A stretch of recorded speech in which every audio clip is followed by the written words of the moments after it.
Hey guys, how's it going? Michael Troy here. Today we are looking at the New Titans, number 52, Who is Wonder Girl, part 3 of 5, celebrating George Perez's return to the Teen Titans Baxter series that he launched with Marv Wolfman and left to do Crisis on Infinite Earths. He returned with issue 50. We already covered issue 50 and 51, so watch those if you want. And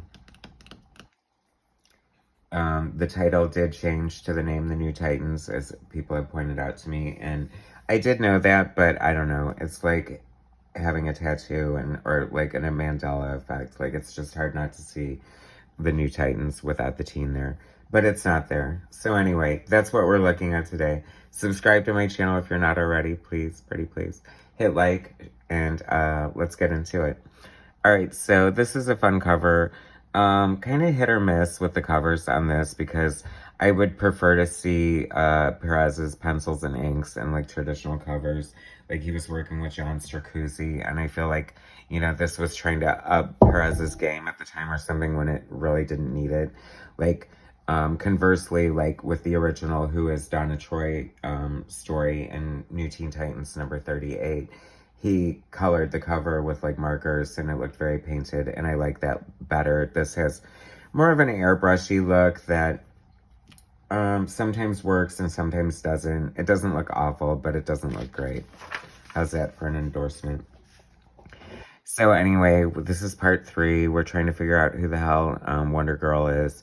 Like, she said that Donna Troy has been beat up and battered and just like dragged for years and just like tossed aside and gone years without being published. I'm sure she's been killed. I mean, people have not been kind to her. I think that John Byrne did the kindest thing to her when he tried to clear up her continuity and sort of make her a doppelganger of Wonder Woman who would go on to become, Donna Troy in her own right.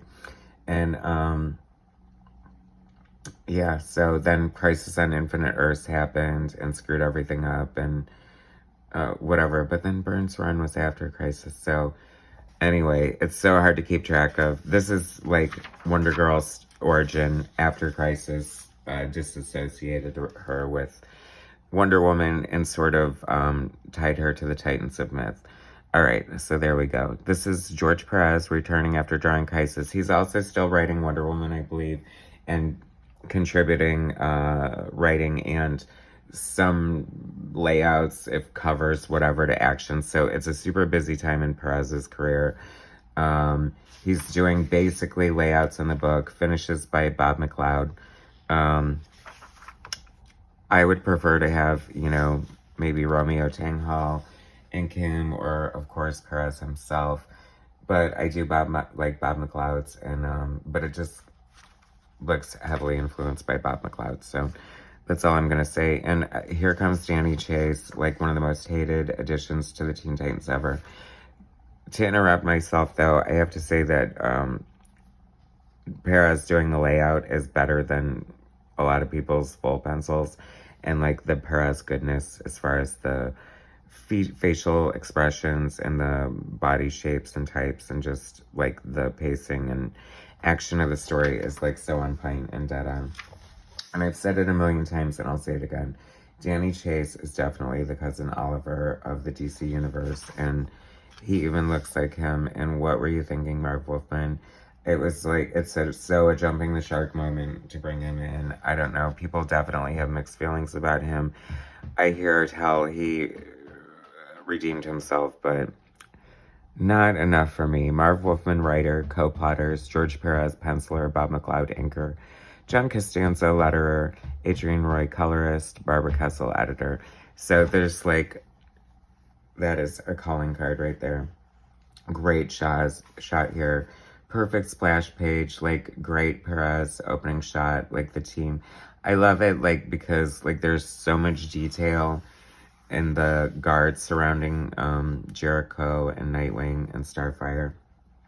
And there's like absolutely no background, and this is a perfect example of not using background because it would probably detract from like the focus of what's happening right there.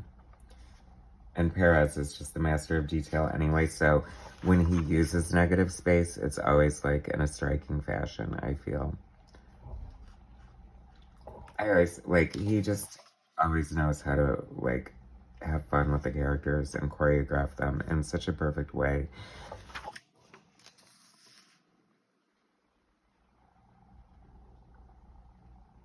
Great shot of Starfire there. Nobody can draw a Starfire better than George Pérez. Nobody can even come close. Even my beloved John Byrne, the few times that he's drawn Starfire. And you would think, since she's kind of, you know, heavily influenced by Storm, that John Byrne would... I mean, not to say that John Byrne doesn't draw a great Starfire, because he does, but there's just something special about the way Pérez draws her. I love the shot here. That is so cool. Look at the phantasm, like, silver ball flying around. But look at, like, all the individual rocks, and, like, that must have been, like, such a huge pain in the ass to draw. And that's, like, typical Pérez for you. He's not going to draw, like, a massive glass of the window shattering. He's going to draw every freaking shard and, like, totally alienate his inker.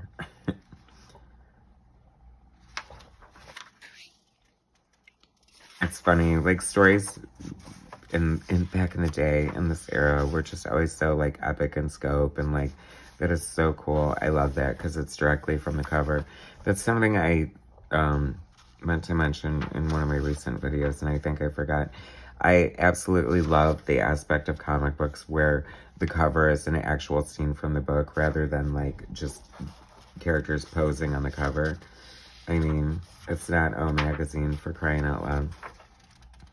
You know, show us what's happening, show us, you know, that's why, like, I talk about the visual cues of comic books and how, you know, like, they just don't use them anymore as far as titles of stories and, you know, captions and thought balloons and sound effects. I think, like, they want to be more cinematic, but this is why comics are great. You know, show me this great cover. Like, how could I not want to read this story? Like, that is so cool. Like, what is going on here?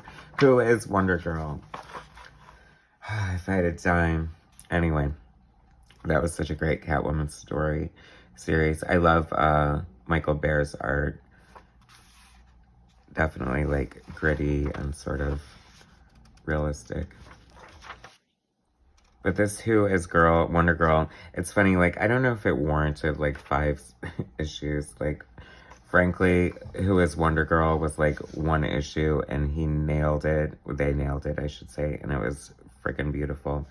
Can we give props to Barry Kitson? I love Barry Kitson's art, especially from this era. Like, whoever is inking him here, if that might be him inking himself, which I always love when inkers ink, or pencilers ink themselves. I always feel like they're the best, but, you know, there are some great penciler inker combinations.